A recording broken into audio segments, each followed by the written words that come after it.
Suong only went to the Star City Martial Practitioner Association to take the assessment, get his certificate, and finally secure the benefits that came with becoming a real martial practitioner. But what should have been a simple test quickly turned into a scene no one could forget. The other practitioners looked down on him the moment they saw how young he was, but the moment the exam began, everything changed. After passing the vital blood test, Suong stepped up to the combat power machine and held back on purpose, thinking too much power might cause trouble. Even then, his punch was so terrifying that the entire stand was ripped loose and sent flying into the wall, leaving everyone frozen in shock. A machine built to handle 3,000 combat power had just been blown away like scrap metal. That monstrous display immediately reached the ears of Wu Lingxian, the president of the Star City Martial Association. Curious about the genius who caused such chaos, she personally brought Suong to her office. There, what looked like a simple meeting turned into something even more. Wu introduced him to guiding techniques and then tested his natural attribute affinity with a crystal ball. What she expected was talent. What she saw was a miracle. Fire lit up to 100%, then thunder, then wind, and before long, every single attribute reached the limit. In that moment, Suong stopped being just a promising fighter and became a monster-level genius no one could ignore. But he wasn't always this strong. He used to train with his friend in a dojo, and his friend notices that there is something different about this is when Suong reveals that he broke through to the minute of subtlety 2 days ago. When talking about the minute of subtlety, it is one of the martial mastery levels of this world, and the martial techniques are divided into 5 levels. The first is the beginner, the second is the minute subtlety, the third is the mastery, the fourth is the greater mastery, and the last one is the perfection. Suong's friend is blown away by this, and he tells Suong that he's basically untouchable among his peers when it comes to Vajra Fist. When Suong's friend realizes that the dude is not getting tired from all the training they have done, he decides to back out, telling Suong that he needs to go home because he is not a beast like him. On his way out, he runs into their teacher Li, who is there to look for Suong. Li tells Suong about the martial examination and the need to pay 30,000 won to register, with the deadline being next Monday. Suong nervously asks the teacher if he can't give him a few more days, and the man admits that he knows all about Suong's. He's aware that his family is in a tight spot, but there is nothing he can do to help since rules are rules. After the teacher is gone, Suong continues training, and soon afterward, he is the only one left in the room. He's left thinking about his life, so he remembers how his parents died when he was just 3 years old, and this is thanks to a ferocious beast disaster. Since then, Suong has been living with his aunt and uncle. Apparently, after they discovered his martial talent, they decided to support his training with everything they had, since this era gives martial practitioners enough money to live the best life.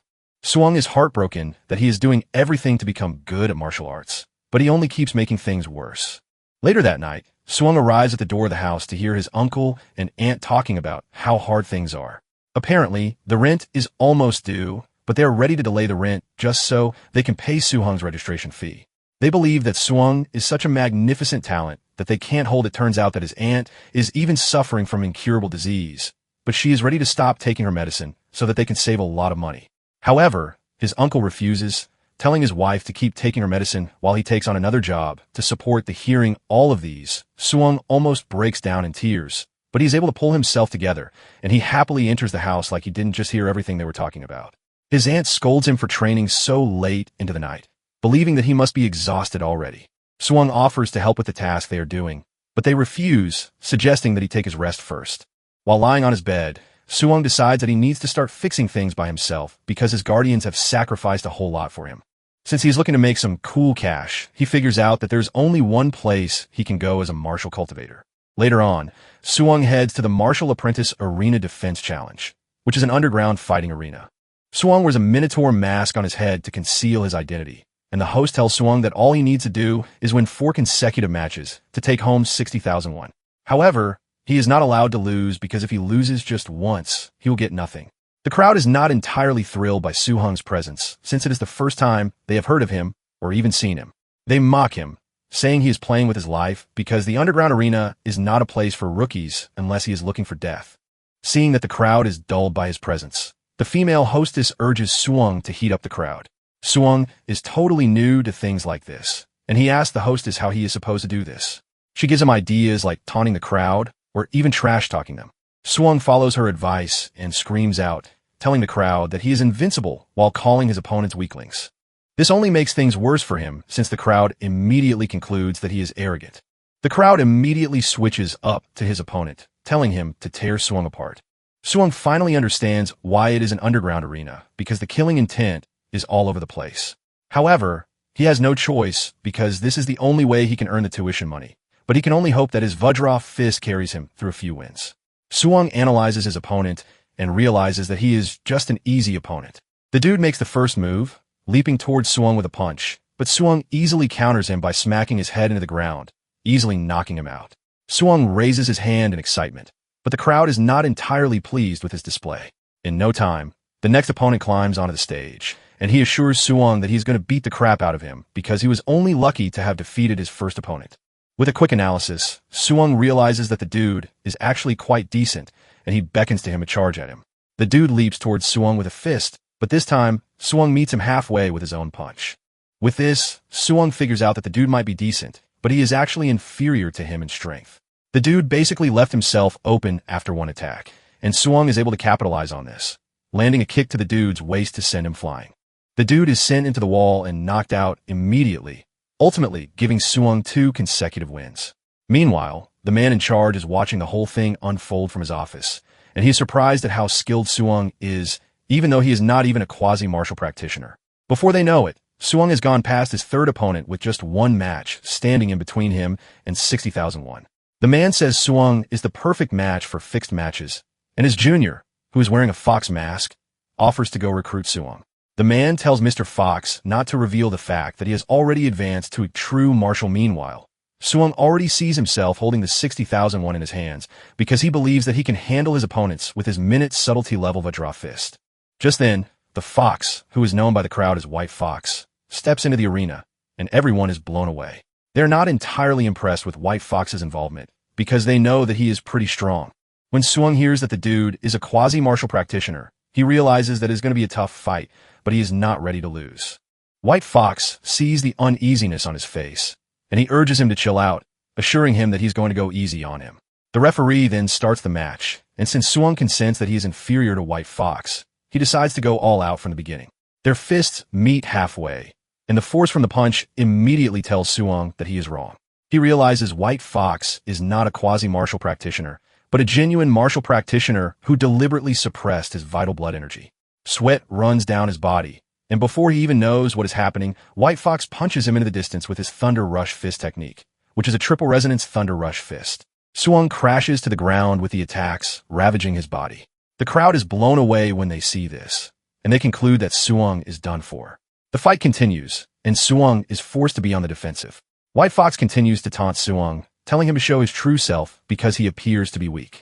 Suwon, on the other hand, cannot even move from where he is, and he knows for sure that if this keeps up, he is dead. He is looking for an opening when White Fox lands a punch straight to his face that sends him flying into the distance. Suwon crashes to the ground with his face disfigured and the realization that he is slowly losing consciousness. White Fox places his leg on him, telling him that if this keeps up, he won't be able to get the prize money that was promised. However, he lets him know that he has an offer for him. He tells him to join them and starts throwing matches for them while collecting the matches full price. Suwon confidently tells White Fox that he is not interested in something so shameless. White Fox's tone and expression change as he tells Suwon to rethink his decision because he can't refuse them. However, Suwon tells them that they need to cover their faces in shame because they call themselves martial practitioners with the sort of trash stunt that they are pulling. Since Suwon is not going to accept his offer, White Fox tells him that he's going to render him useless, so he won't be able to practice martial arts again. White Fox throws a kick at Suwon, but the moment Suwon realizes the gravity of what White Fox said, he pulls himself together and dodges the attack. He gets back on his feet with the fierce determination that he is not allowed to fail. White Fox is surprised to see that Suwon can still stand even though he just took the full power of his Thunder Rush Fist. Unknown to him, Suwon is driven by the will to become a martial practitioner so he can let his family live a good life. For a moment, he considers White Fox's offer, but he immediately trashes it again because he is not someone who would accept such a trash offer to build his future on. Suddenly, a status window appears in front of him, and the system asks him what he is willing to give for his without hesitation. Suwon replies that he would give everything. An overwhelming aura swirls around his body, and he suddenly finds himself in a strange space. There is a giant golden figure in front of him, who tells Suwon that he is going to give him a chance. Suddenly, a golden status window appears in front of Suwon, which displays Suhong's stats and techniques. Suong wonders if it is a touch screen, but he immediately confirms that it is with just a touch of his hand. He checks out the task section, where he finds a task named Path of the Arena. He is expected to hone his martial arts in that space, and then return outside to deal with White Fox. Since it is the newbie tutorial, he is informed that there is no reward for it. Suong is wondering what the task is all about when his clone appears behind him and throws a punch at his head. Suong barely dodges it and realizes that his clone is using the same skill as him. In fact, his clone's skill appears to be even more refined than his, which is more or less a textbook standard. Since he has gotten himself a worthy opponent and an example to learn from, Suong decides to throw everything into it. Suong goes after his clone, but the clone easily dodges his strike before landing a counterattack that shifts Suong backwards. Suddenly, Suong realizes that the progress on his technique has increased 10%, and it was 7% before the duel began. This is when Suong realizes the simple truth that his clone can help him master his technique faster. Suong dashes toward him, and they start exchanging blows with each punch, increasing the mastery of the technique. Before he knows it, he masters a bunch of techniques just from training with his clone and getting a beating from after a rigorous session. He finally gets a congratulatory message from the system telling him that he has completed the task. He is asked if he wants to return to reality, and he says yes. Back in reality, White Fox believes that Suong is just playing around by acting all cool and mysterious. He dashes towards Suong, swinging a punch at his face, but all he catches is Suhong's afterimage. Suong easily dodges the dude's attack while telling him that he is too slow. The next thing that White Fox knows is a punch coming straight at his face, shattering his mask while reconfiguring his facial bones. Just one punch from Suong knocks White Fox to the ground with the crowd going totally nuts about it. Suong then turns to the hostess, asking her when he's going to get his money, because he just won his 4th match. The lady is totally startled by what she just witnessed, and she takes her time before announcing Suong as the winner, while revealing that he's going to be given the 60,000 yuan reward. The owner of the establishment is blown away by what he just witnessed, leaving him to wonder how a martial apprentice is able to master the Vajra fist technique. The man then tells 2 of his men to follow Suong so that they can find out who he is. On his way back home, Suong quickly catches on to the fact that he is being followed, and he wastes no time engaging in a maneuver tactic that throws the dudes off his tail. They are left wondering where he disappeared to, but unknown to them, he is hanging right above them. An hour later, Suong returns home, and he gives his guardians the money he just made. They are shocked when they see this, and they ask him where he got the money from.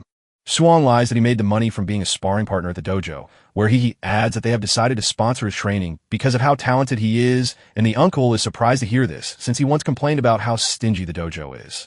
Suong calms the 2 down, asking them if they don't trust him. The 2 immediately come to their senses, agreeing that their nephew would never lie to them. Later that night, Suong heads to the roof to think about how good the day went. He has been able to sort out the martial examination registration and even figure out his rent. In fact, his aunt's medical bills have been covered to some extent. Suong is glad that he was able to turn danger into safety thanks to the system, but he realizes that aside from the technique levels, the other values didn't change. He notices that there is something called martial Dao value, but he doesn't know what it does. The system tells him that defeating an opponent that is above his level would give him 67 martial Dao value points, and this can be used to increase vital blood and martial techniques, so he should use it wisely.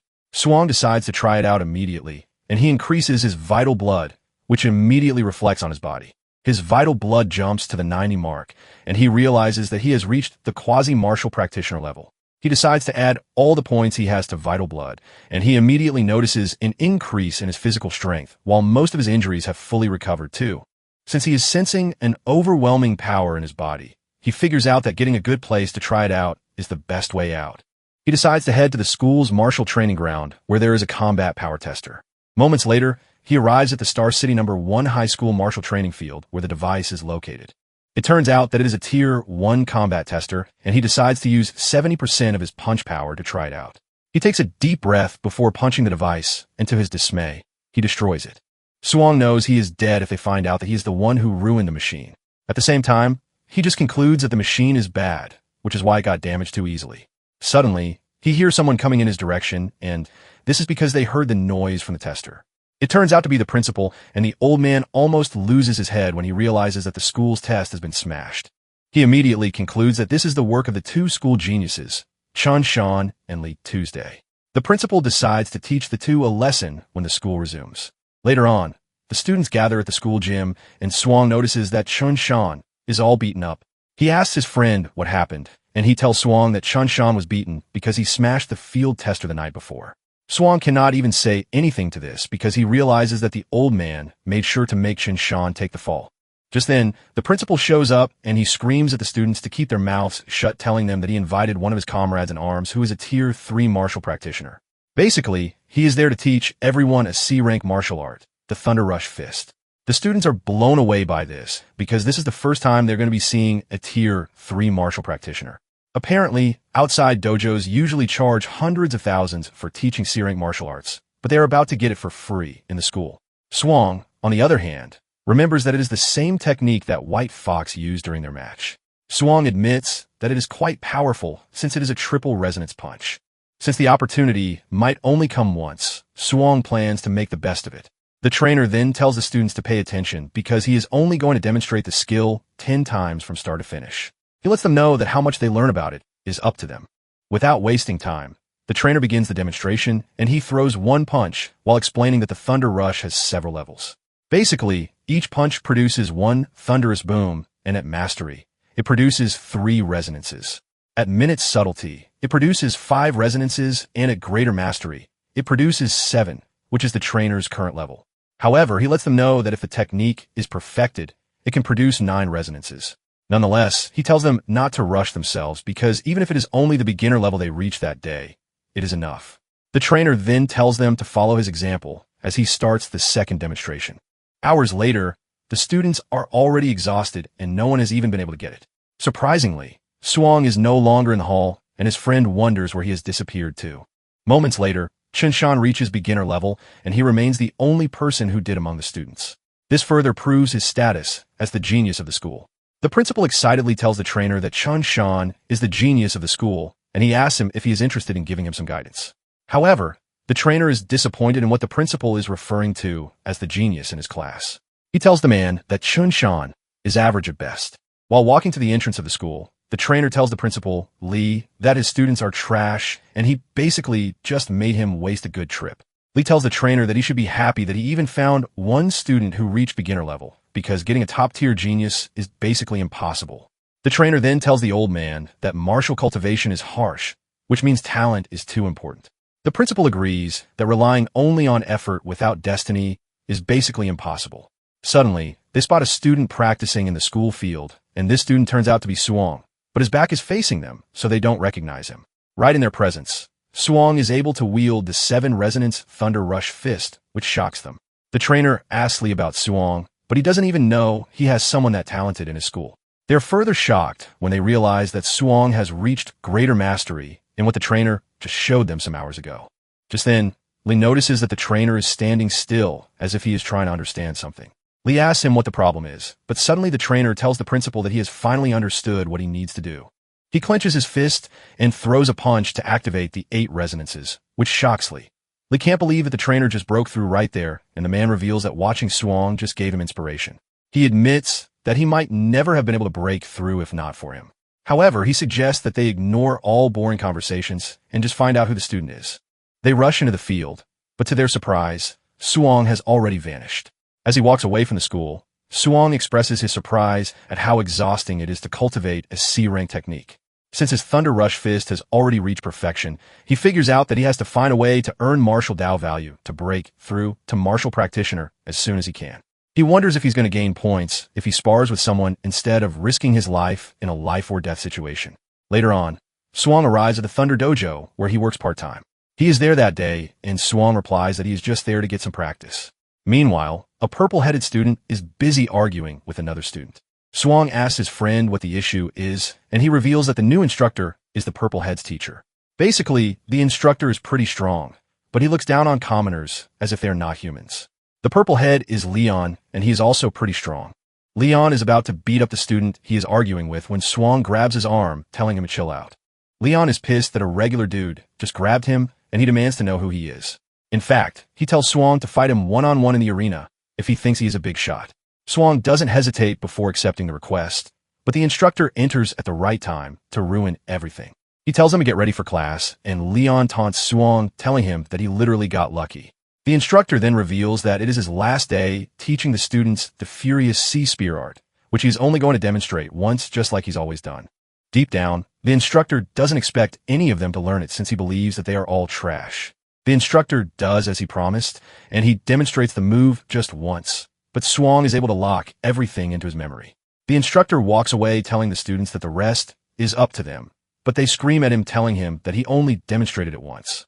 While they are all arguing and protesting, Suong proceeds to try out what he just crammed into his brain. To everyone's surprise, Suong gets it really well, leaving his peers in shock. The students start believing that they are really stupid, which is why they can't learn it. Just then, Leon enters the room again because he can hear the students' excitement from the other room. He is surprised to see that Su Hong has actually learned the technique, and he decides that he has to test the dude's depth if he is really a genius. Leon calls Su Hong's attention, telling him that he would like to give him some pointers on spear art. Su Hong agrees to this, and this gets Su Hong's friend really worried. He tells Su Hong that even though Leon is arrogant, he is actually Su Hong, then tells his friend not to worry about him, and Su Hong points his spear at Leon, taunting him. Leon is pissed at how arrogant Su Hong is, and he dashes at him with his technique. But Su Hong meets him halfway, with a pretty good technique too. Leon is left in shock, while also wondering how Su Hong is able to cultivate his technique to the mastery realm so fast, even though he is not a martial practitioner. The two continue swinging at each other. Su Hong enters flow state with his eyes glowing, and he ultimately smashes Leon's spear out of his hand. The system immediately informs him that he has been awarded 35 points because he defeated an opponent who is above his level. Su Hong is pleased to see this because it is just as he suspected. Since normal sparring can earn him points, he figures out that he would just continue sparring with more people. Leon, on the other hand, is on his knees wondering how he was defeated by someone he believes to be trash. He doesn't want to accept defeat, and he gets on his feet, dashing towards Su Hong with a punch. But the instructor enters just in time to stop the fight. The instructor walks up to Leon and smacks him in the face, telling him that he can't fully call himself a martial practitioner unless he is able to face failure. Leon cannot believe that he just got scolded by his master because of Su Hong. Deep down, the instructor is curious about how Su Hong was able to reach mastery just by watching his demonstration once. The dude knows that the geniuses in the capital would have even had a time doing what Su Hong just did. He knows that Leon is talented, but he is too arrogant, and he believes that being humbled by Su Hong would teach him some manners. The instructor grabs Leon's head and forces him to bow to Su Hong. The instructor also apologizes to Su Hong, telling him that it is his fault for not teaching Leon well. Su Hong cannot believe how fast the instructor can change his tone. That night, Su Hong heads home, and on his way, he checks out the rewards he got thanks to the spar and teachings. Even though he is exhausted, he is grateful for the rewards. He remembers that the school exam is coming in a few days, and the students who have money have prepared high-grade alloy weapons, which means he also has to prepare a weapon of his own. Since the spear he used felt really comfortable, he decided to stick with spears, and he concluded that he would have to buy an alloy spear.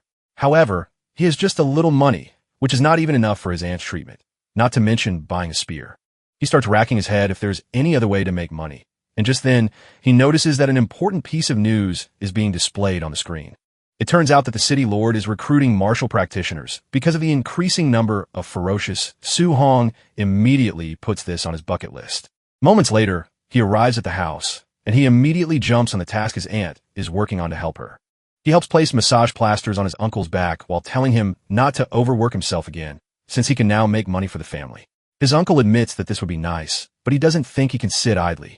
His uncle tells him not to worry because he's just earning a bit for daily expenses, so he won't push himself.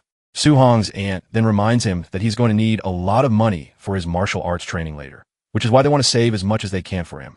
Su Hong immediately figures out that his uncle and aunt won't sit down to rest because they're already used to living in hard times, which means the only solution is to make a crazy amount of money to assure them that they don't have to worry about working themselves to death. This further cements his decision to earn from the ferocious beast hunt. However, he is aware that the wilderness is dangerous, and to be safe, he figures out that he would need to raise his strength as much as possible. He decides to put all the martial Dao points he has in a vital blood. After adding all the points he has, his vital blood level shoots up to 95.2, which is just a step away from becoming a martial practitioner. After 2 full days of working really hard, Su Hong is able to bring all of his martial techniques into perfection. Since his preparations are now complete, he figures out that it is time to leave the city to hunt beasts. That Saturday, Su Hong heads to the Star City Martial Practitioner base, and since it is his first time coming there, he is surprised at how far it is. Upon entering the base, she realizes that it is filled with martial practitioners that one won't see every day. Su Hong picks up a manual where he learns of the points awarded to each ferocious beast defeated from Tier 1 early stage down to the late stage. It turns out that after killing a ferocious beast, one is required to cut off its left ear as proof, or the kill won't be counted. He is looking around when he notices a group entering the base. The big guy among them carries a big bag on his back, which is obviously filled with left ears. The arrival of the group catches everyone's attention, and leading the group is a blonde-haired fellow. Yeah. Su Hong notices something strange about his aura and his outfit, which makes him believe that Ye is White Fox from the underground arena. It turns out that the practitioners don't really like Ye, and most of them would have beaten him up if his uncle wasn't the base manager. Ye soon notices Su Hong standing in the distance, and they lock eyes. Su Hong immediately figures out that he has to worry about humans while also worrying about beasts. After he is done settling his affairs, Su Hong tells the official that he is heading out alone, and the official believes that Su Hong is just going to die in the wilderness because he is trying to prove that he is tough. As he steps into the woods, Su Hong makes a decision to return with a bag full of monster ears.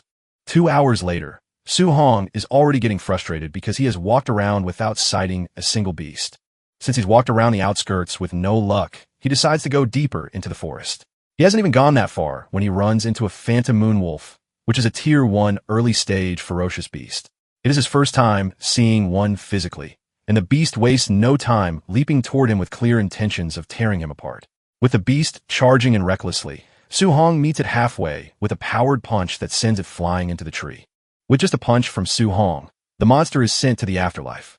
Even though he is trembling, Su Hong cannot help but admit that it was a thrilling experience more than he imagined. He realizes that with his current strength, he can kill a Tier 1 early stage ferocious beast in one move, which leaves him wondering how he would fare against a Tier 1 mid-stage. Meanwhile, he's being stalked by another monster that is watching from deep into the woods. Suddenly, the monster makes its move, and it turns out to be a furious black bear, which is a Tier 1 mid-stage ferocious beast. It leaps towards Su Hong, aiming to catch him off guard, but Su Hong takes it down relatively easily, too. With this, Su Hong concludes that he is not in any sort of danger as long as he doesn't run into Tier 2 ferocious beasts. Su Hong cuts off the bear's ear, and he smiles because he has just secured a 3,000 bounty. Just then, the system tells him that he now has enough martial Dao points to break through to a martial practitioner. Suddenly, he feels an overwhelming presence in the distance, which catches his attention. This leaves Su Hong wondering what type of beast could emit such a terrifying presence. He decides to go check it out, and he dashes toward where the aura was coming from. By the time he gets there, he finds a group of martial practitioners getting torn apart by a scary black jade giant python, which is a Tier 1 late-stage ferocious beast. One of the martial practitioners tries to block the serpent with a shield, but he gets smacked into a rock, ultimately relieving him of his life debt. Before he knows it, he realizes that the snake has locked onto him. The snake rushes at him, forcing him to frantically leap backward. However, the snake is so fast that it is able to close the distance in no time, landing a hit that causes Su Hong to cough up blood. Su Hong cleans the blood in his mouth, and he grabs the spear of one of the dead practitioners, telling the dead fellow that he would like to borrow his. Su Hong then stands fearless in front of the snake, but this only makes the snake even angrier. The snake comes after Su Hong with ferocity, forcing Su Hong to run. Basically, defeating this type of monster would take a bunch of martial practitioners working together. However, all of his martial techniques have reached perfection, and he can easily kill a Tier 1 mid-stage furious black bear, so he believes that he has a chance against the python. Su Hong engages his movement techniques to try to get the edge over the snake before hitting it with spear art. The spear passes through the snake's body, causing it to scream out in pain. The spear comes out from the other side, and Su Hong quickly goes after the spear. He pulls out the spear and hurls it at the python again.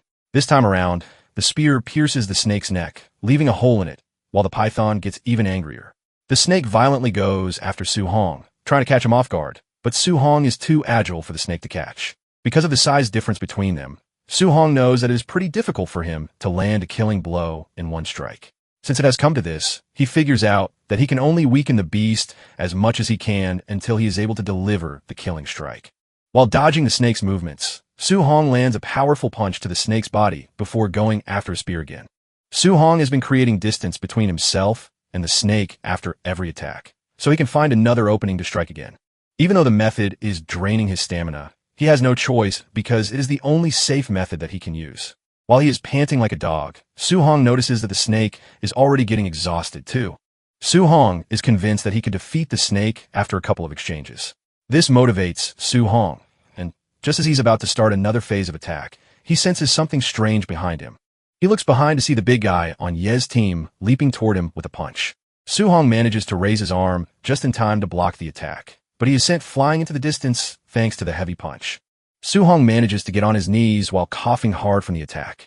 He looks up to see Ye and his gang showing up in their numbers, and without hesitation, Ye tells Su Hong to surrender the python to him. Ye tells Su Hong that he thought he would die in the forest because he saw him leaving the city alone. However, he is surprised that he is lucky enough to have run into a wounded python. While they're busy discussing this, the python is already on the verge of death. And since Ye claimed he was just lucky to have found the python, Su Hong figures out that they just arrived. Su Hong knows that he is outnumbered, and to make it worse, they're martial practitioners. Su Hong is thinking about a way forward when the big guy lunges at him again. He screams at Su Hong, telling him to get lost, but Su Hong is overtaken with anger. He screams at the dude, telling him that he was only forced to repel his earlier attack because it was a surprise attack. He asks the dude if he seriously thinks he can't beat all of them up. Su Hong then meets the dude halfway with a powerful punch, and before he can even react, he gets punched in the head. The dude is knocked to the ground, ultimately taking him out of the picture. Seeing Su Hong's skill, Yi immediately confirms that he is the Minotaur dude from the underground. Yi tells Su Hong that he is literally the first person to ever humiliate him badly in front of many people. He then orders his lackeys to kill Su Hong. Seeing that he is about to be jumped, Su Hong grabs the spear and leaps into the forest. The dudes chase after him, but thanks to the dense forest, Su Hong is able to stay hidden. However, the gang is not afraid of Su Hong since he is just one person. Suddenly, Su Hong appears out of nowhere, and before the dude with a face mask even knows what is happening, he gets smacked really hard into the ground. Su Hong vanishes immediately, and he realizes that our guy is pretty fast. At this point, Ye's lackeys have started getting worried because the skill Su Hong just used is not to be joked with. However, Yi screams at them, telling them to keep their mouths shut. Meanwhile, Su Hong is hiding in a tree, and he knows that he would have been able to take on all of them head-on if the snake hadn't drained his stamina. Since this is the case, he is left with the only safe option, which is to pick them off one by one. Su Hong leaps off the tree, and he throws his spear beside them to catch their attention.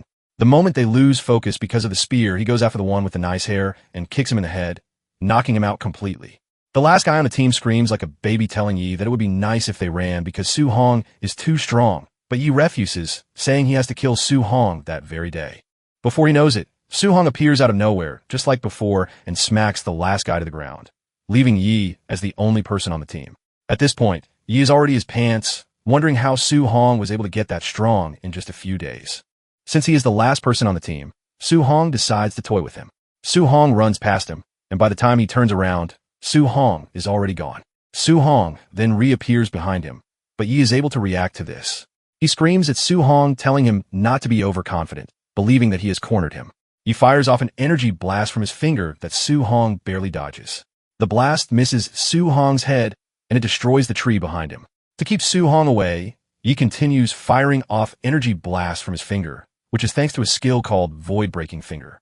Su Hong is forced to keep changing locations, and realizing how strong Ye's technique is, he wonders if it is a B-rank skill.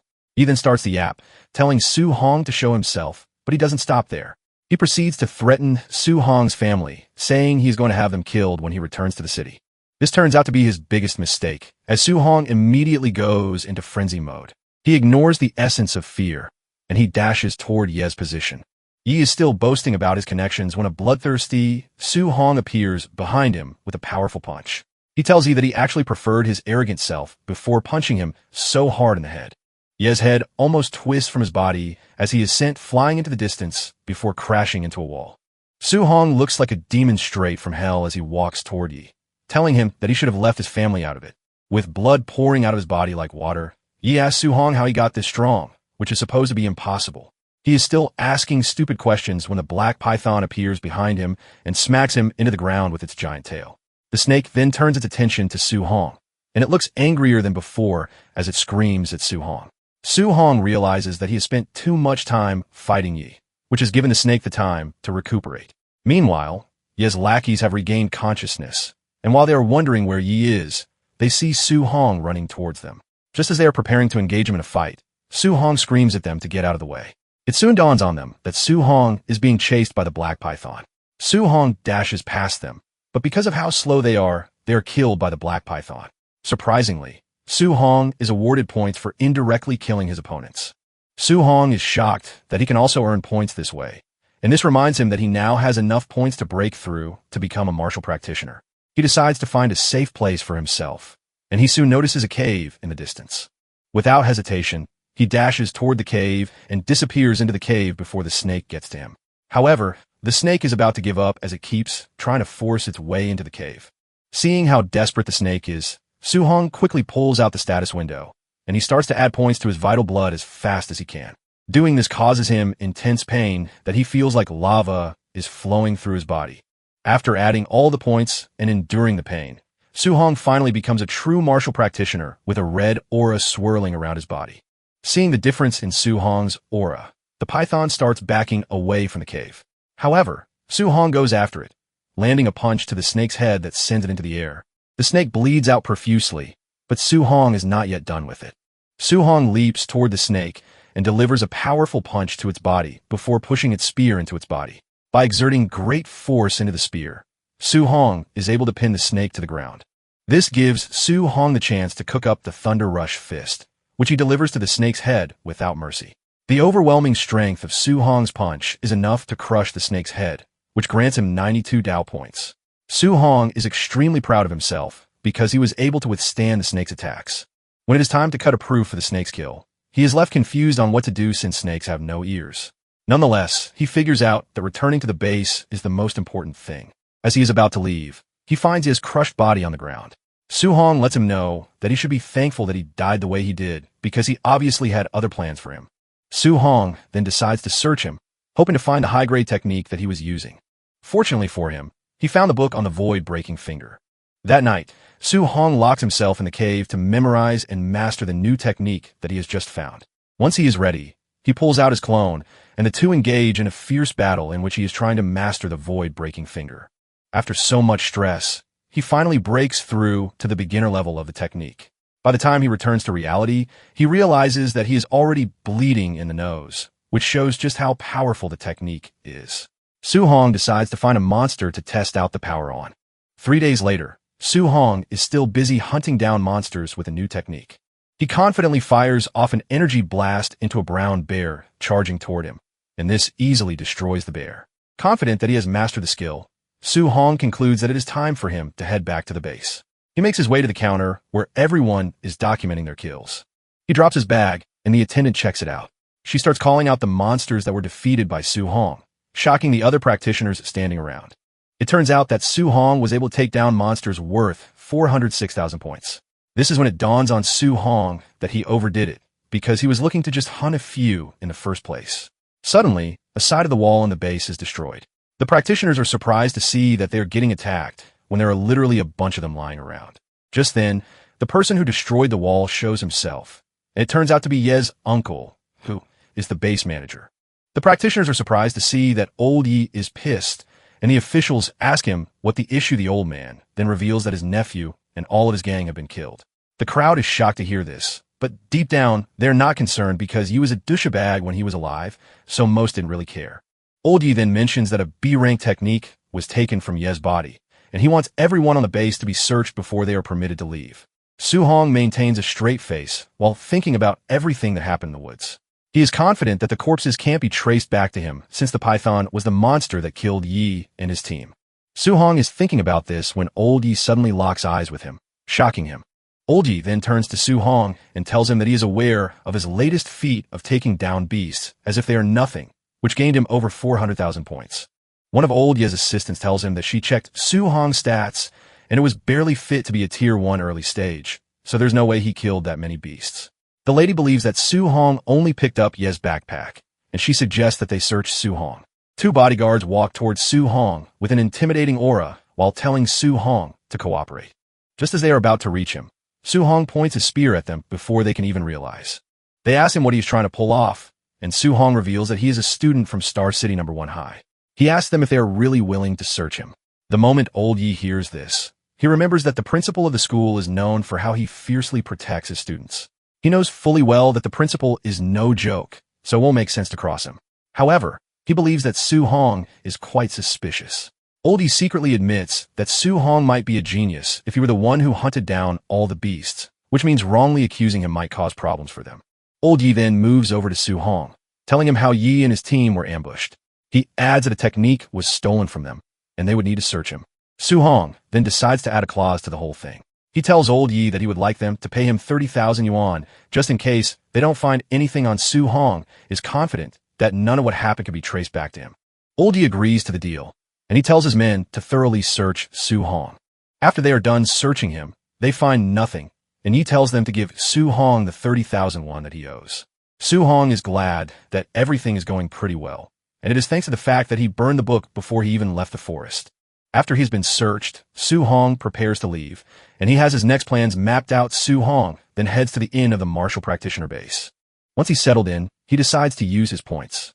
He is shocked to see that he has that large a number of points in stock. However, he is left confused about what to choose. He realizes that the mortal body and spirit haven't received any upgrades since the start. Since he is curious, he decides to try it out, and he dumps his points into the spirit and mortal body.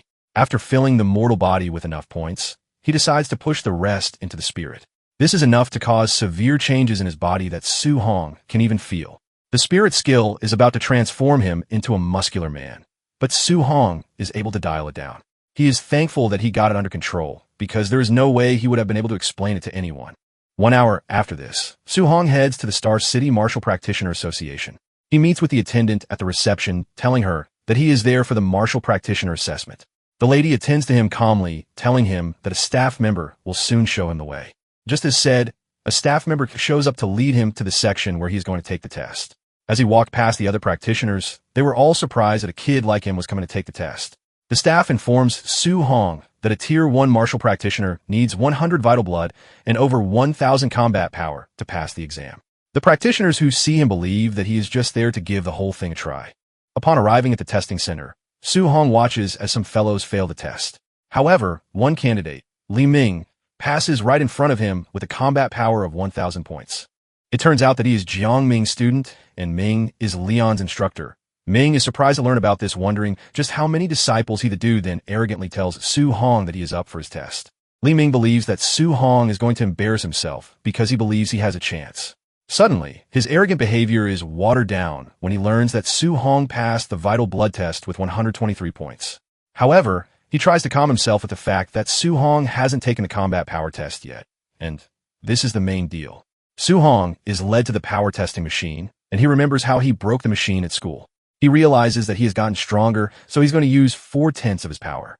Suddenly, it dawns on him that this might backfire because if he goes too light and fails to get the required number, it would be bad. He then decides to go with 5/10 of his power to avoid errors. Su Hong punches the field tester so hard that it gets disconnected from where it was bolted to. The tester is sent crashing into the wall, shocking those who witnessed the test. Li Ming, who was arrogant some minutes ago, couldn't even comprehend what just happened in front of him. The tester's capacity is 3,000 combat power, but Su Hong basically went past that, and the other practitioners conclude that Su Hong is a freaking monster.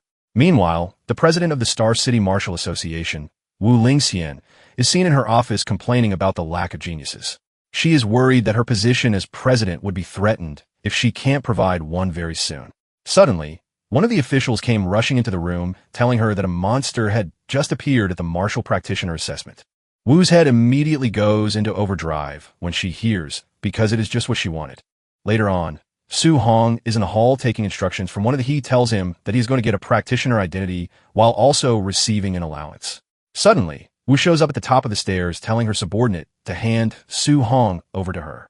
The dude is shocked that the president shows up just because of Su Hong. Wu introduces herself and tells Su Hong to follow her. Su Hong acknowledges the order, but he is impressed at how young the lady is, and she is already a force to be reckoned with. Upon arriving at the president's office, Wu talks about how he told her that he had no geniuses in his school, but it turns out to be a lie. Su Hong then asks the lady why she brought him to her office, because he only came to register as a martial art practitioner, so he can collect his allowance while getting a guiding technique. Wu urges Su Hong to relax, because she has already told the staff to handle the martial practitioner certificate and his monthly allowance. And for the guiding technique, she tells Su Hong that she's going to teach him personally. She asks him how much he knows about guiding techniques, and Su Hong explains what he learned in the books. Wu lets him know that what the textbook said is not entirely wrong, but she reveals that the guiding techniques are far more than just cultivation methods. She uses her heavenly flame guiding technique as an example, saying it absorbs fire attribute spiritual energy. Although it strengthens the body, it also imbues her attacks with flame attribute power. She tells him that if he can externalize the said attribute, he can extend his attack range. However, for a Tier 1 martial practitioner like him, she tells him that carrying a trace of it is already impressive, so he doesn't have to break his back wrapping his fist in the attribute, as she just demonstrated. Su Hong is shocked when he realizes that guiding techniques can be used for attack, because he had only thought they were for absorbing spiritual energy to cultivate. He is surprised that the textbook he read never mentioned something like this. Wu continues by saying there are 7 spiritual energies of heaven and earth. There's metal, wood, water, fire, earth, thunder, and wind. She says they all have their strengths and weaknesses, but when it comes to raw attack power, thunder ranks first. Metal comes in second, and fire is third. She then tells him that the guiding technique that he is able to cultivate depends on as Su Hong gets the hang of it a little and realizes that one can actually choose whichever guiding technique they want to practice. Wu places a big ball on the table, telling him that it is a crystal ball, which is used for testing affinity. She mentions that the larger the glowing area, the higher the affinity. Apparently, ordinary martial practitioners usually get nothing above 30%. However, Wu has about 80%, which is considered to be really high, although she believes that a genius like Su Hong will be able to exceed 90%. Su Hong takes the ball, and he knows that it would be something out of the ordinary if he gets 90% compared to the talented Wu. Just then, the ball starts to glow, and to Wu's surprise, it is entirely full, which shows that Su Hong has 100% affinity for the fire attribute. Wu grabs him, asking him if he knows what this means, and Su Hong says no. She tells him that this means he can absorb fire attribute spiritual energy from heaven and earth with 100% efficiency, with no leakage whatsoever. Wu reveals that with her 80% affinity, it means she is losing 20% when absorbing fire spiritual energy. Even with this, she is already a Tier 5 martial practitioner, which also gave her the chance to become the president of the Star City branch. However, she lets him know that his achievements will definitely surpass his own. Wu confesses that she never expected a rural place like Star City to produce such a genius as Su. While Wu is celebrating this, Su Hong is busy thinking about getting the thunder attribute, because he prefers this. He then tries it out, and the ball glows completely to the max point, just like the fire attribute. Wu sees this, and stands there speechless like a statue, refusing to believe what is happening in front of her. Wu is basically suffering a brain freeze, because Su Hong has 100% affinity for 2 attributes. Wu hasn't finished recovering from this when Su Hong tells her that the wind attribute is also minutes later. Wu finds it hard to move from where she is because she is totally overwhelmed by what she just witnessed. Basically, Su Hong has an affinity for all of the attributes, and to make it worse, they are all 100%. She has always thought of herself as a strong martial artist, but now that she is standing before an anomaly, she realizes that she is just an ordinary fellow. A flashback scene shows Wu taking on a giant monster that was ravaging the city, and it then dawns on her that to defeat such an overwhelming existence, someone with an equally scary power is needed. Wu is completely lost in thought before Su Hong mentions that it would be a waste for him to cultivate only the thunder attribute while leaving the others. Su Hong then asks Wu to give him some advice concerning the guiding Wu, then tells him that one has a limited energy, so it is better that he focuses on 1 or 2 at most. Apparently, there was someone in the past who tried to cultivate all 7 guiding techniques at once, but after decades, the fellow was still stuck at a Tier 1 martial practitioner. Su Hong then tells the president that he can't make up his mind at that moment, which is why he wants to try all of them first, so he can know which one to focus on. Wu agrees to this, but urges him not to mess around and eventually waste his talent. Just then, Wu mentions the school exam that is coming up. Su Hong asks her why she is talking about the school exam, and she explains that recently, the friction on the myriad races battlefield has been intensifying. She mentions that war between the myriad races and humanity could break out at any moment. Thanks to this, every nation is pouring massive resources into forming genius training camps, and she has one that she wants to recommend for him. However, he has to take first place in his school's monthly exam, so she can secure a recommendation slot. Su Hong is overwhelmed by the information, and he remembers that a myriad race war was what took his parents' lives. Remembering this, Su Hong assures the president that he is going to try his best because he is not about to allow the tragedy of the past to repeat itself. So he has to become stronger to protect everyone around him. Later that night, Su Hong arrives home to tell his parents about the development of things. The two are glad to learn that their ward has finally become capable. Su Hong explains to them that as a Tier 1 martial practitioner, he's going to get a 10,000 yuan allowance every month. He then tells his uncle that he doesn't have to work himself to death anymore. His uncle is happy to hear this, and he concludes that Su Hong is the pillar of the family, so whatever Su Hong says, he is going to listen to him. That night, Su Hong heads to the roof, as usual, to try out the fire attribute.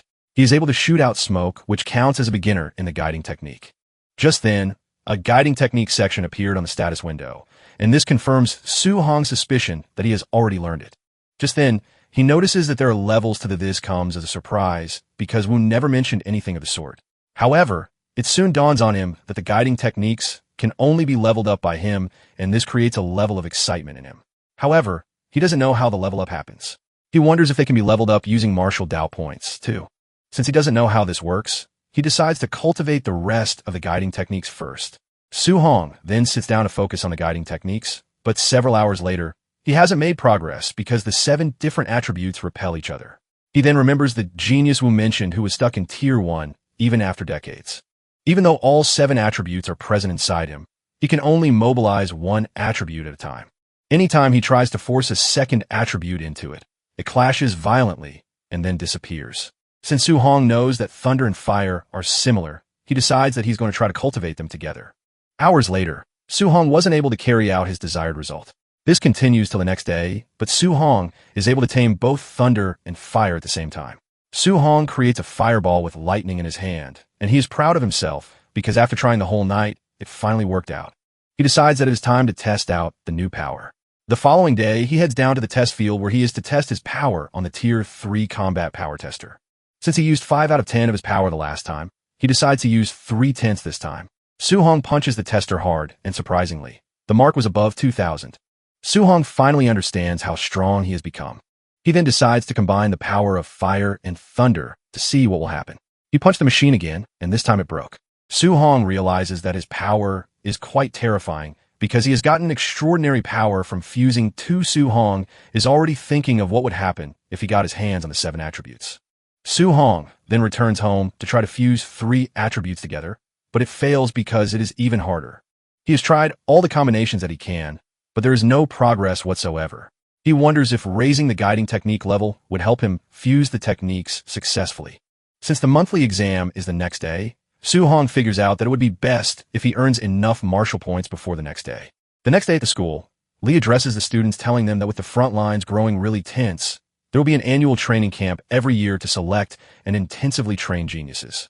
He mentions that the training camps offer abundant resources like pills and even grandmasters who will serve as their instructors. He then reveals that it is the top 3 students in the monthly exam who will qualify to join the Star City training camp. The students are hyped when they hear this, but Su Hong, on the other hand, is more concerned about the Tier 7 grandmaster. Just then, Su Hong's friend tells him that Li Tu and Chun Shan are both martial practitioners now. Su Hong can't believe that he was away for 10 days, but the two have broken through to martial practitioner.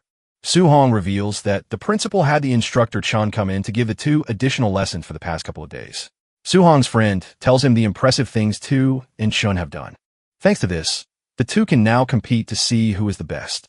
Meanwhile, the principal and Chun are still trying to find a student from before, but since they can't, they have started assuming that he is not from their school. Just then, Jiang Ming shows up at the school with Leon and Li Ming. He teases the principal, telling him that the quality of students that year doesn't look too good. The old man asks Jiang what he wants, and he reveals that he brought his 2 disciples to spar with the students so that they could be taught the proper way of things. The principal quickly figures out that Jiang is trying to humiliate him. However, if he refuses the offer, it would mean that he is admitting that his entire school has no real talent. The principal is thinking of what to do when Leon notices Su Hong among the students in the distance. Leon quickly calls Jiang's attention to this by whispering in his ear.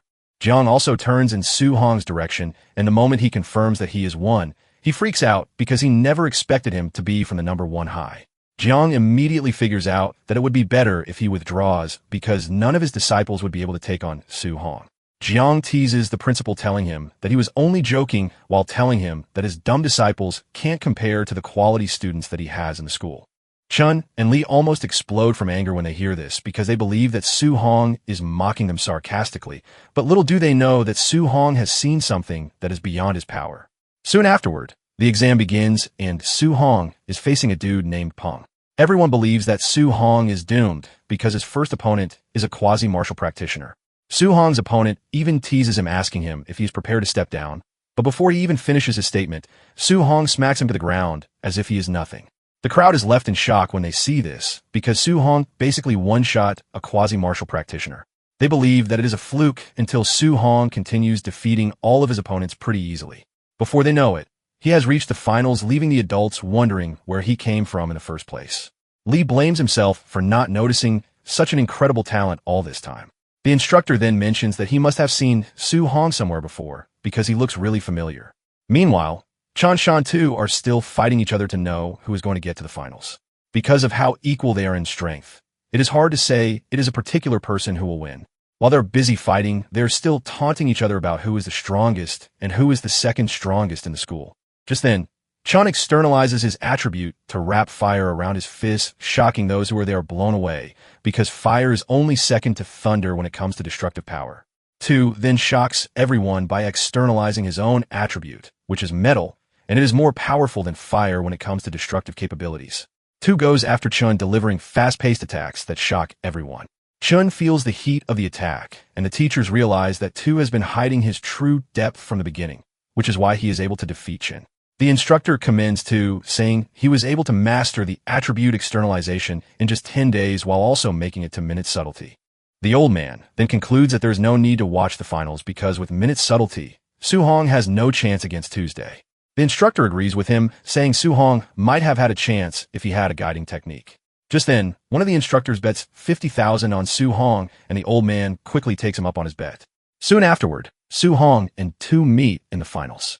2 teases Su Hong, telling him that he was lucky to have reached the finals because he didn't meet him or Chun on the way.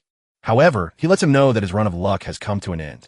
Su Hong keeps mute because he is happy that he is finally getting a good human to beat up after fighting beasts for so long. 2 tells Su Hong that he should be proud because he can call himself second best in the school since he made it to the finals. Su Hong taunts him, asking him who is first, and 2 lunges toward him, saying it is obviously him. 2 unleashes a 5 resonance thunder rush fist that shocks the spectators. Instead of dodging the incoming attack, Su Hong decides to stand around to test out his physical. The students shout at the referee, telling him to save Su Hong because he is about to be obliterated. Su Hong then jumps at 2, and the 2 start exchanging punches. 2 is shocked when he realizes that Su Hong is able to stand against him with a skill of his own. Su Hong maintains the intensity, and 2 realizes that Su Hong is no child's play because every punch from him feels really heavy. The spectators are left in awe because Su Hong isn't using any martial technique, but he is able to match 2 blow for blow. This tells the crowd that Su Hong's strength is no child's play. The instructor believes that Su Hong has a unique physique because there is no way his power is that exaggerated. Lee is excited that his trash school is able to provide a genius at last. As the battle continues, 2 tells Su Hong not to believe that he has a chance because he will come out as the winner in the end. Seeing how desperate 2 is to win, Su Hong realizes that his physical strength is not enough to win against him, so he might just go all out against him, too. Su Hong then tells 2 that he's going to get serious with him since he showed him his full power, too. Su Hong then externalizes his thunder attribute. As he dashes toward Tuesday, fear grips 2 when he sees this because he wasn't expecting Su Hong to have a trump. Even the spectators are left wondering what might be going on. The teacher screams out like a frog when he sees how Su Hong is handling the thunder technique. Moments later, 2 realizes that he is getting overwhelmed by Su Hong's technique because his thunder attribute is stronger than his metal. Su Hong lets 2 know that he's going to get serious with him by showing him his trump card. He unleashes 9 resonances on 2, ultimately trashing him. The students are initially stunned by what happened, but when they finally digest how Su Hong won, the crowd goes wild. Seeing how he just used 9 resonances, Lee and the instructor also figure out that Su Hong was the student who vanished from their sight that day. The principal tells the instructor that they are not witnessing just a genius, but the dragon star of the school. The instructor chuckles nervously, saying the privileged geniuses of the training camp are about to be hit with a brutal shock. He compares Su Hong to a dragon that is meant to soar, not to sink in a pond. The principal agrees with him, saying Su Hong is meant to shine on the international level, not a rural place like Star City. That night, Su Hong returns home with a smile on his face, and when his guardians ask him who took first in the school, he proudly reveals that he is the one. His uncle asks him if this means that he's going to the training camp, and he says yes. Just then, they hear a knock on the door, and when they go to the door to investigate, They meet an arrogant woman who reveals that she is Lin Yin's mother at Su Hong's school. Since the school usually sends the top 3 to the training camp, and her son took 4th, she tells Su Hong that she is interested in paying him to give up his spot for her son. She pulls out 30,000 yuan like it's some kind of big money and tells Su Hong and his guardians that this is what she is ready to pay.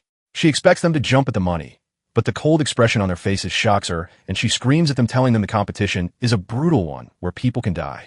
She continues by saying those who participate in the training camp are known to consume high-grade pills like candy while using high-tier techniques, as if it is nothing.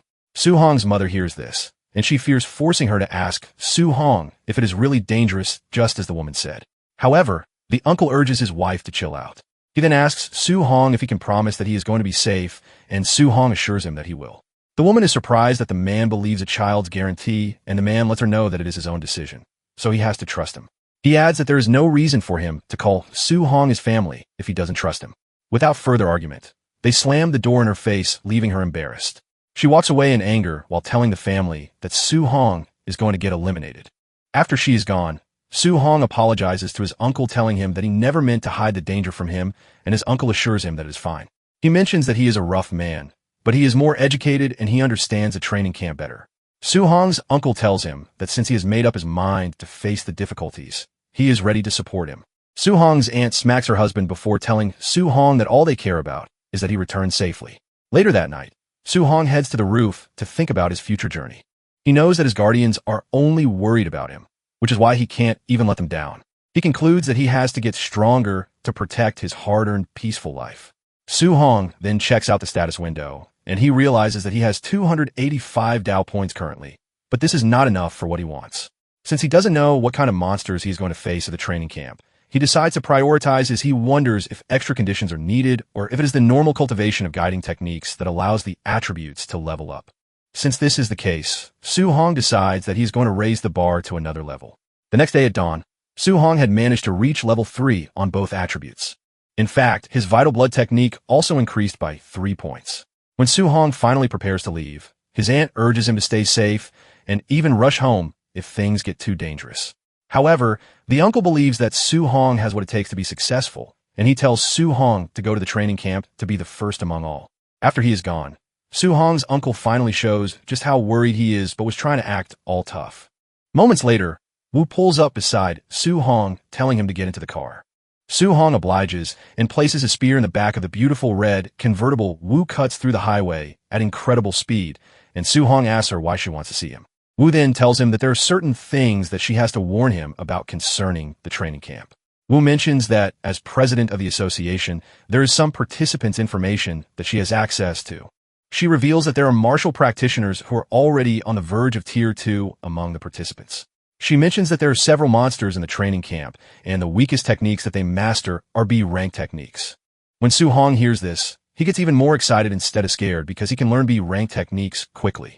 Wu admits that Su Hong is the strongest she's seen when it comes to talent, but she lets him know that he doesn't have the same level of resources as those he is going to meet in the training camp.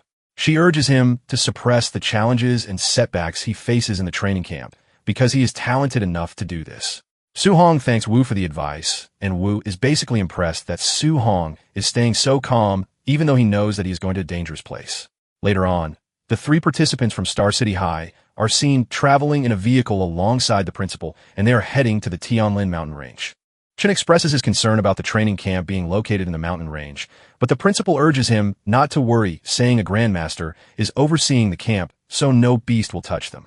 Apparently, the mountain range is connected to other cities, and there are monsters that are as strong as rank 7 grandmasters residing there. Basically, the beasts are always going at each other, and they are far more ferocious than beasts found elsewhere. Even a rank 2 martial artist would not want to carelessly set foot into the mountain range. As they drive through the road leading to the camp, the students can feel strange presences watching them, and they're not wrong because monsters are everywhere. Even though the competition is going to be tough, Su Hong finds himself liking the whole idea of it. Upon arriving at the meeting point, they realize that several other students are already present. The students stare at them like vampires, and when Su Hong realizes that his colleagues are about to be intimidated, he takes the lead and tells them to follow him. They confidently walk over to the temporary camp, and the official tells them that they have to wait there until everyone arrives. Even after everyone has arrived, there is still going to be an entrance examination that will be Su Hong is surprised to hear this, but before he can ask more about the whole thing, the big boys and girls arrive at the camp. They arrive in luxurious vehicles with a convoy surrounding them. The redhead lady is Yao Yin, and she is a spirit reader.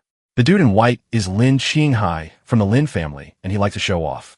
The third dude is the city lord's son, Tan Tua, and he has a 95% fire affinity. Su Hong realizes that the trio is the pack of geniuses that were mentioned. Su Hong is curious about them because he wants to see if they are truly geniuses or not. With everyone present, the official decides that it is time to lay out the rules of the training camp. He tells them that the training camp is located within a mountain range, and it is 30 kilometers away from where they are. Apparently, they have to hold a token before they can get access into the camp, and he reveals that these tokens have been embedded in certain beasts. Basically, they have 8 hours to hustle to the training camp, which is 30 kilometers away. Even though 8 hours seems more than enough for the distance, they have to consider the fact that they would face dangers on the way. Su Hong, on the other hand, is not essentially worried because he believes that this provides the best chance for him to hunt down monsters as much as he wants as long as he gets to the camp in 8 hours. One of the students asked the official what would happen if they ran into a beast that they can't handle. The official tells the dude to consider himself unlucky because he would be eliminated, but he lets them know that someone would come to save them. The students start to protest when they hear this because it is possible that the strong people would even get eliminated while the weak ones would pass by luck. The official berates them, telling them that life is unfair while making an analogy of someone who trained really hard but death took him away at the last minute. He urges them to walk with caution if they don't want to encounter high-level beasts. However, he lets them know that only cowards move that way.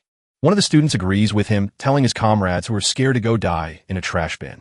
One of them takes this up in anger and immediately tells the big mouth that he's going to beat him to a pulp.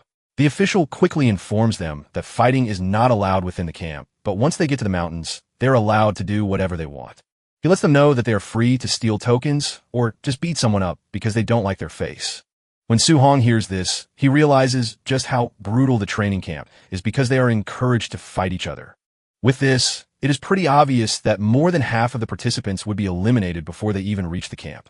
Suddenly, it dawns on Su Hong that he might actually get a ton of points if he decides to fight the dudes.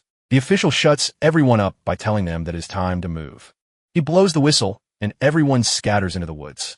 The two who had a beef with each other from before start to chase each other, and without wasting time, a fight ensues between them. The two exchange blows, but it appears that they are evenly matched. Meanwhile, Su Hong is watching them from above, and he is not entirely impressed because he was expecting the so-called geniuses to be more fierce and powerful. He decides to use his time to hunt a few beasts instead of wasting his time on the participants. He is about to leave when he hears the two trash-talking poor people. This immediately changes his mind, and he decides to beat them up for points. He grabs a stick and walks up to the two to tell them to stop fighting. Su Hong suggests that they play with him instead, but the dude decides to insult him instead. The two tell him that they have no interest in playing with him, but to beat him up. Su Hong then tells them that they are getting it wrong, because what he meant was that he wants them to gang up on him and beat him up. The dude in a blue uniform angrily dashes towards Su Hong, but Su Hong hits him so hard in the tummy that he is sent flying into the distance. The moment the other dude sees this, he realizes that something is wrong because the dude is supposed to be evenly matched with him, but Su Hong just took him out in one single move. He's still thinking about this when Su Hong makes his move and dashes toward him. He hits him really hard in the head with the stick to totally knock him out. After beating them up to a pulp, Su Hong lets them know that it is their punishment for looking down on commoners like him. The guys in the control room are surprised when they see Su Hong pop out of nowhere to one-shot the two. They ask their boss if the two are already considered to be eliminated, but he tells them that they haven't requested rescue, which means they are still in the game. Moments later, the two wake up raging from being humiliated by Su Hong. The two start making excuses like they would have won if they hadn't underestimated Su Hong. Since they now have a common enemy, the two end up being friends so that they can get their revenge on Su Hong. They grab the stick that he used to beat them up so that they can use it against him, too. Meanwhile, Su Hong is busy cutting through monsters. He runs into a bunch of wild boars that move aggressively in packs, and the moment they sight him, they dash towards him. However, Su Hong easily cuts them down in one strike. After he is done wiping them out, he notices that he used to get dozens of martial Dao points for defeating just one martial practitioner, but ever since he leveled up and got stronger, the point rewards have been getting smaller and smaller. Su Hong then remembers that he needs to get some tokens. He cuts inside the boars that he just defeated, but finds he is surprised that all of the beasts he defeated had no tokens at all, which made him realize that the tokens are hidden inside higher-level beasts. 30 minutes later, Su Hong realizes that he can't find low-level beasts unlike when he first entered the forest. Just then, He runs into a rank 1 phantom night tiger. Without hesitation, Su Hong slams his spear into the beast, knocking it flat to the ground before finishing it off with a powerful piercing into the by killing the tiger. Su Hong earns 35 points, and he realizes that a rank 1 beast is basically too easy for him at this point. However, he can only hope that the tiger has a token hidden inside it. After rummaging through the beast's insides, Su Hong finally finds a token, which confirms that the tokens are hidden inside high-level beasts. Since it took him 3 hours to run into a high-level beast, Su Hong concludes that the deeper he goes into the mountain, the higher the beast at the same time.